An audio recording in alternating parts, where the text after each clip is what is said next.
This is Matthew Cratter from Bitcoin University, and today I wanted to talk a little bit more about a follow-up ruling that has a big impact on the Ripple XRP ruling that we've been talking about. I'm calling this Ripple ruling rejected. We covered that initial ruling from Judge Torres in this video, which I'll link to in the description notes below, about this was a partial win definitely for Ripple and XRP. Now things are not looking quite as good for them.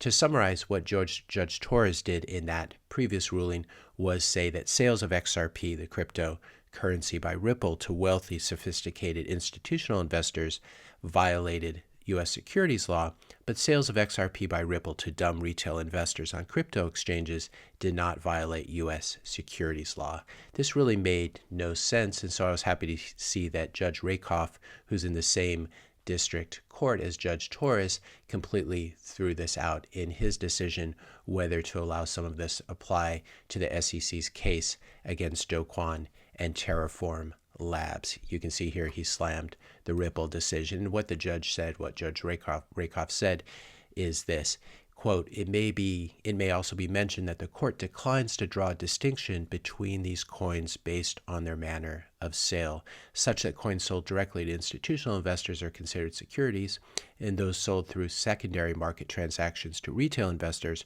are not. In doing so, the court rejects the approach recently adopted by another judge, that would be Judge Torres, of this district in a similar case. And this is to be expected, and as I said, it's actually quite bad news for Ripple and for XRP, which has actually been selling off ever since the Torres ruling, as people figure out that one dumb judge's convoluted ruling is not even close to overturning the Howey Test.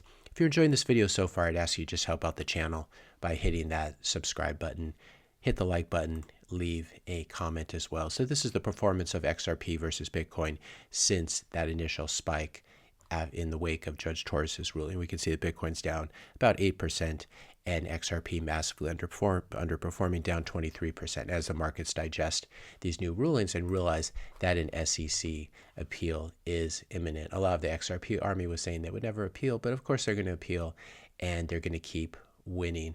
This is an article from Wall Street Journal saying as SEC says XRP ruling was wrong, signals it will appeal. What has the XRP army been missing in all of this? They've been missing the fact that decisions by one district court judge are not binding on another district court judge, and they're certainly not binding on higher up judges. Some of this could actually go all the way to the Supreme Court, I imagine. But the Howey Test itself has a long history. One of the things that Judge Torres refused to do was to replace it with something like the Ripple test, as it's been called, which was much more lenient to these cryptocurrencies that are actually just unregistered securities. The history of the Howey Test does not include making a distinction between institutional investors and retail investors, as Judge Torres tried to do. And if anything, the Howey Test was actually set up to protect that class of retail investors. And this is what Judge Rakoff said as well, and I'll link to this in the description notes below. This is from that same court ruling by Rakoff on whether some of this could be included in the Terraform Labs case. And this is what Judge Rakoff says. But the Howey Test makes no such distinction between purchasers, and it makes good sense that it did not, that a purchaser bought the coins directly from the defendants or instead in a secondary resale transaction has no impact on whether a reasonable individual would objectively view the defendant's actions and statements as evincing a promise of profits based on their efforts. You can see the Howey Test language there. Indeed, if the amended complaints allegations are taken as true, the defendants embarked on a public campaign, this was Ripple, to encourage both retail and institutional investors to buy their crypto assets by touting the profitability of the crypto assets and the managerial and technical skills that would allow the defendants to maximize returns on the investors' coins. There you have it. The judge is applying a very common sense approach and taking into account the history of Howie. I thought Brian Jacuto, I'm not sure if I'm pronouncing his name correctly, had a wonderful tweet thread here, which I want to dip into. Number 3, he said, the best argument I saw is that Judge Torres in the XRP suit actually added requirements to Howie, for example, requiring the direct sale of the token with individual promises and that each buyer knew their money went directly to fund Ripple. This is a solid argument. This is the argument that the SEC is making. Not only is the direct sale distinction one that historically never mattered, but it also turns the SEC statutes on their head. They were passed, as we said, in the wake of the Depression, where retail got relentlessly rugged due to a lack of investment info. But Torres' decision offers investor protection, assuming you view the SEC statutes as that only to institutional investors, and this is what was so wrong about it, and not to retail, even when they bought the same asset, question mark. That one is a head scratcher, and the SEC thought so too. And we can imagine future judges agreeing with Rakoff more than Torres.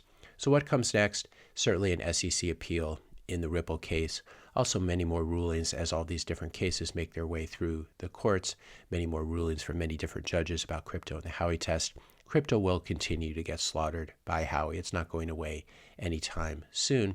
And the good news about this as well is that crypto grifters will continue to flee the U.S. Here is a nice tweet from Predator, this clip of, I'm not sure who this person is, but I'm going to play the audio clip. And I'm also considering relocating as well, because if I can't work here in the US, if I can't do my crypto stuff, then what am I going to do? That's no fun. And also, I like to be able to be a content creator. And I don't know if I could do that in the US anymore because we don't have any clear types of guidelines. And this definitely is an existential crisis for scammers like Richard Hart and the scammers at Ripple and all of these other crypto, and then all the YouTube influencers whose payroll they are on. So this is good news. This is basically protecting investors. Again, the SEC, I'm not a huge fan of them, but the enemy of my enemy is my friend. And even without the SEC, without judges, without politicians, all fiat, all crypto, all assets, all other investable assets will continue to depreciate against Bitcoin, which is really the apex predator, not just of money, but of all assets, digital and physical. And this depreciation against Bitcoin is going to happen regardless of what politicians, judges, and regulators have to say or think about Bitcoin. Bitcoin doesn't care, and Bitcoin will continue to eat the world. So if you're holding one of these other cryptos like XRP, the same thing is coming for you that came for Hex, and it's not going to be pretty, and there really is going to be this winnowing of the space. So you might want to consider getting a little bit of Bitcoin and dumping your ship coins. If you found this video helpful, be sure to hit that subscribe and like buttons. Hit the notification bell if you want to be notified when I publish my next video, and let me know your questions and comments in the comment section below. Thanks a lot for watching, and I'll see you in the next video.